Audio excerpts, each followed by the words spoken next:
एक बात फैक्ट्स के साथ करते हैं, इमोशंस नहीं, गाली नहीं। बुक्स के हिसाब से इस्लाम के अंदर क्लियर लिखा है, रिलीजियस इमिटेशन का कॉन्सेप्ट अलाउड नहीं है।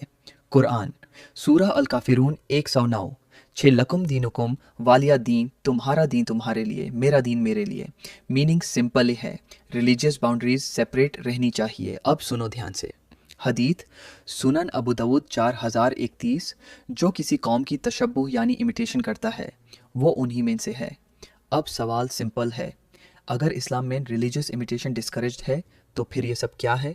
हल्दी सेरेमनी, हिंदू शादी का रिचुअल, इसके रिलीजियस रूट्स क्लियर हैं।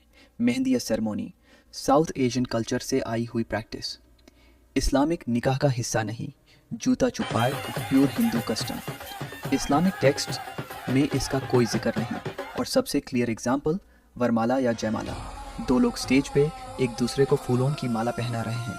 ये ritual directly Hindu marriage symbolism से आता है।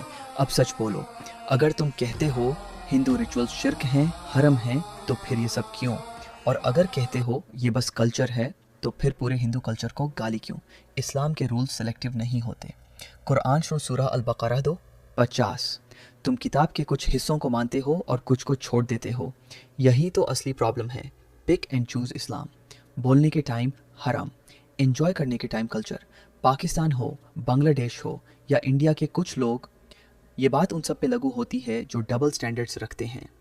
इस्लाम अगर स्ट्रिक्टली फॉलो करना है तो पूरा फॉलो करो।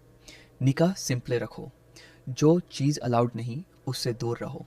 और अगर हिंदू ट्रेडिशंस पसंद आती हैं तो कम से कम इतनी ईमानदारी रखो कि उन्हें नीचा ना दिखाओ।